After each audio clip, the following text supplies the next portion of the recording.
حضرت انس رضی اللہ تعالیٰ عنہ سے روایت ہے کہ کسی نے عرض کیا، اے اللہ کے رسول، کون سا شخص آپ کو سب سے زیادہ پیارا ہے؟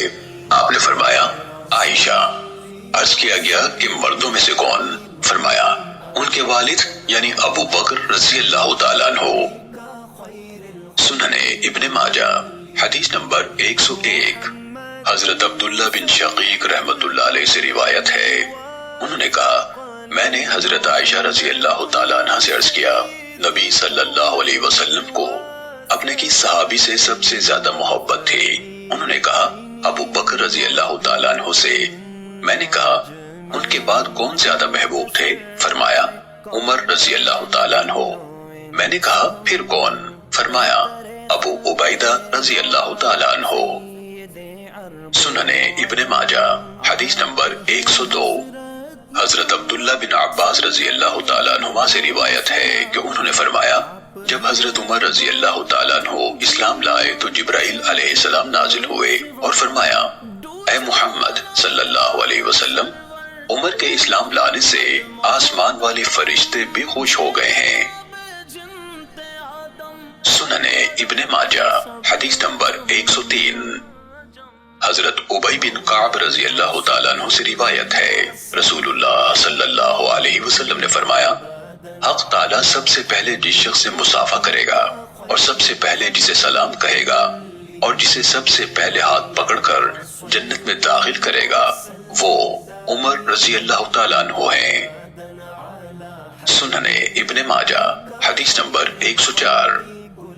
حضرت عائشہ رضی اللہ تعالیٰ عنہ سے روایت ہے کہ رسول اللہ صلی اللہ علیہ وسلم نے فرمایا، اے اللہ، اسلام کو خاص طور پر عمر بن خطاب رضی اللہ تعالیٰ عنہ کے ذریعے سے قوت بخش۔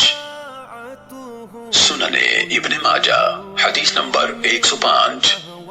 حضرت عبداللہ بن سلمہ رحمت اللہ علیہ سے روایت ہے، انہوں نے کہا، میں نے حضرت علی رضی اللہ تعالیٰ عنہ سے سنا، وہ فرما رہے تھے، اللہ کے رسول صلی اللہ علیہ وسلم کے بعد سب سے افضل انسان ابو بکر ہیں، اور ابو بکر رضی اللہ تعالیٰ عنہ کے بعد سب سے افضل انسان عمر رضی اللہ تعالیٰ عنہ ہیں۔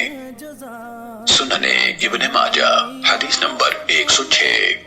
حضرت ابو ہریرہ رضی اللہ تعالیٰ عنہ سے روایت ہے، انہوں نے فرمایا، ہم نبی صلی اللہ علیہ وسلم کے پاس بیٹھے ہوئے تھے کہ آپ نے فرمایا، میں سو رہا تھا، میں نے خواب میں اپنے آپ کو جنت میں دیکھا، وہاں مجھے ایک محل کے پاس ایک عورت وضو کرتی نظر آئی۔ میں نے کہا، یہ محل کس کا ہے؟ اس نے کہا، عمر کا ہے۔ مجھے ان کی غیرت یاد آ گئی، اس لیے میں محل کے اندر جانے کے بجائے واپس آ گیا۔ حضرت ابو ہریرہ رضی اللہ تعالیٰ عنہ نے بیان فرمایا، حضرت عمر رضی اللہ تعالیٰ عنہ یہ سن کر رو پڑے اور بولے، اے اللہ کے رسول، میرے ماں باپ آپ پر قربان، میں آپ سے غیرت کر سکتا ہوں۔ سنن ابن ماجہ حدیث نمبر 107۔